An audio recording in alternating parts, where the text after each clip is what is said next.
Today, we're going to take a look at Palantir, historically a fairly small tech company, but with notable government contracts. Today, its values has ballooned to a mind-blowing $200 billion, and its value has nearly doubled since the US presidential election. Palantir was founded in 2003 by Peter Thiel, now the chairman, and Alex Karp, the CEO, along with many other Silicon Valley heavyweights. The core mission of our company always was to make the West, especially America, the strongest in the world for the sake of global peace and prosperity.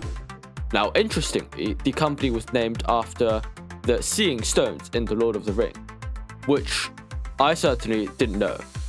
But it was initially a company bankrolled by Peter Thiel himself, because apparently they reported to fail to find investment. And the chairman of Sequoia Capital, which is a major venture capital fund, reportedly started doodling in a pitch meeting and clearly was rather uninterested. Back to Palantir though, their website claims, quote, "We should build software that empowers organizations to effectively integrate their data, decisions, and operations." To me, this sounds very vague.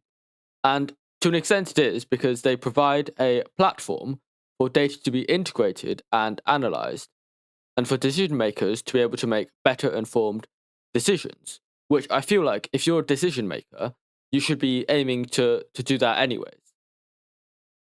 But before we look into Palantir's business, we should briefly talk about one of its co-founders, Peter Thiel.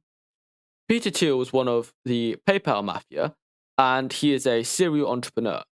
He was initially born in Germany and lived in South Africa before settling in the United States. His childhood experiences, which included unpleasant experiences at school, led him to hold libertarian and individualistic beliefs. He was also a big fan, as we mentioned, of J.R.R. Tolkien's works, and in fact named 6 firms that he started after names originally found in Tolkien's works. What I found interesting, though, was that despite excelling at maths throughout his school career, Peter then went on to study philosophy at Stanford as opposed to a STEM subject, and subsequently also enrolled in law school.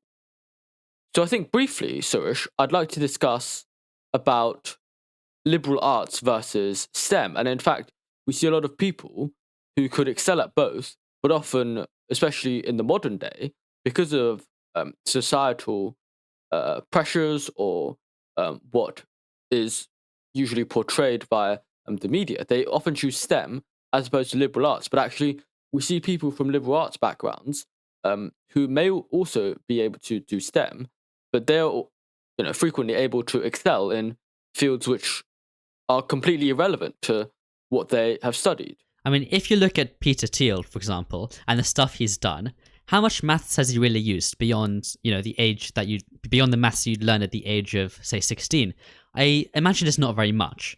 And for the maths that he has used, it's probably extremely specific things that you don't need a whole university degree to learn. And so I imagine for him, learning other subjects such as philosophy and law is far more useful, because those are things where you develop your thoughts more and you learn from other people, which is a big benefit of university. And you can then apply all of those extra thoughts, skills, and connections when trying to build businesses, as opposed to solving partial differential equations whilst trying to build a software business. It's certainly fascinating, and these areas like philosophy, they're often very thought-provoking, which I only imagine can only be beneficial throughout your career, especially if you become an entrepreneur.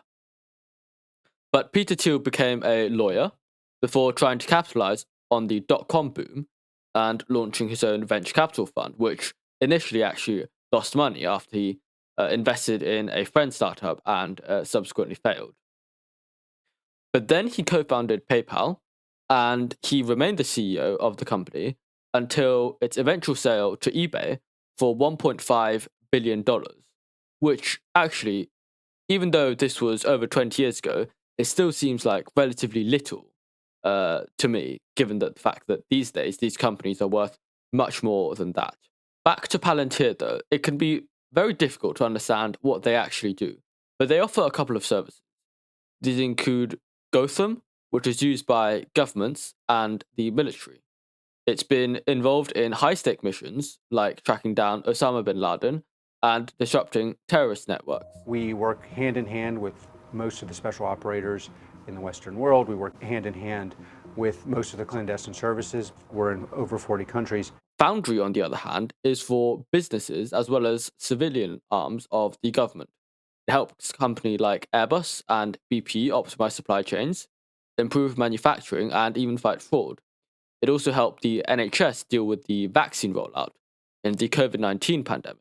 But what actually are these services? I think Gotham has proven to be very useful within the US military and Department of Defense in battlefield situations, in analytics, and Foundry has been useful in things like databases and being able to aggregate and synthesize data to make, as they claim, more informed decisions for these decision makers. Finally, Apollo is a SaaS service that allows developers to build, deploy, manage, and update software on various platforms. However, Palantir's software isn't just powerful, it's also expensive.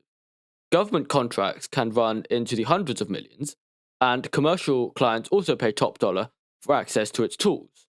And sometimes their software attracts controversy, including around predictive policing and data privacy, when the NHS announced a $330 million 7-year contract with them. And in fact, a lot of people said how bad of an idea this was, and there were even protests by the doctors and other NHS workers around this. However, the reason that Palantir, in fact, came into both of our attention was because since the election, their value has soared to over $200 billion. In fact, they were worth quite a lot more just a couple of days ago, before something that we'll mention later, and they were worth, north of $250 billion. But I think this is partly because Peter Thiel, the founder, is a Trump supporter. In fact, he previously donated to his campaign in 2016. When Donald Trump asked us to make America great again, he's not suggesting a return to the past. He's running to lead us back to that bright future. J.D. Vance, which is the current US vice president, also used to work with Peter Thiel in venture capital space. And some, in fact, argue that J.D. Vance's nomination was partly to please those in Silicon Valley, which would obviously include Peter Thiel. But I think it's interesting to think about why the reaction since the election has been so huge.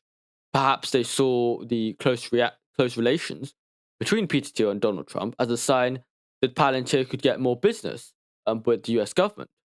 But to me, this seems contradictory because, as you said earlier, the US government, through Doge and through other ways, are looking for budget cuts. And this includes the Department of Defense, which obviously awards hefty contracts to Palantir. And in fact, the recent plummet in Palantir stock was because the Department of Defense announced that they intended to cut spending by about 8% over the upcoming couple of years. Did you know that Palantir's current price-to-earnings ratio is about 450, which is crazy. And just for reference, you'd expect a tech company to have a price-to-earnings ratio of maybe around 20, and even a company like OpenAI, who we've discussed in previous episodes, which seems to be hugely overvalued, has nowhere near a price-to-earnings ratio of 450. I think tech companies are notorious for having lofty valuations and being very expensive relative to the market in general. But I think 450 is utterly ridiculous because even Nvidia, which obviously has greatly increased in valuation recently, at the peak of their price to earnings ratio, they were around 150, which is obviously a third of what Palantir is at. So I think they are hugely expensive and probably vastly overvalued.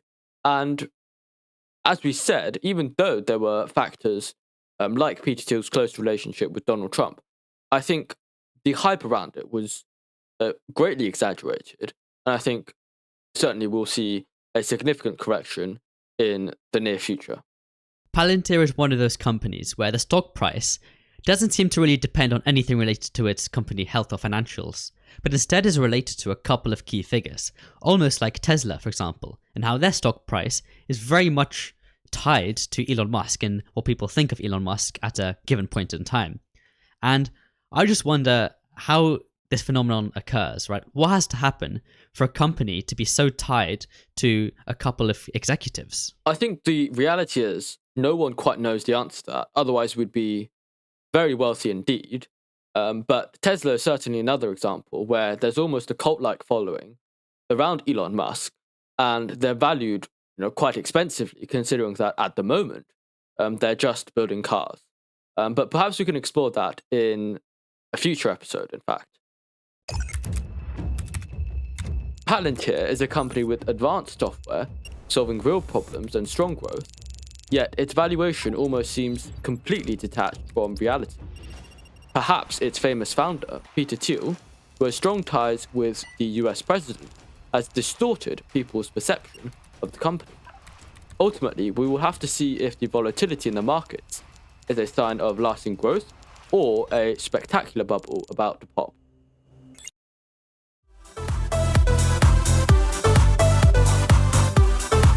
Thank you for listening. If you've enjoyed this story, smash those like and subscribe buttons. The full episode can be found in the description, alongside our weekly newsletter and the sources that we use. Bye.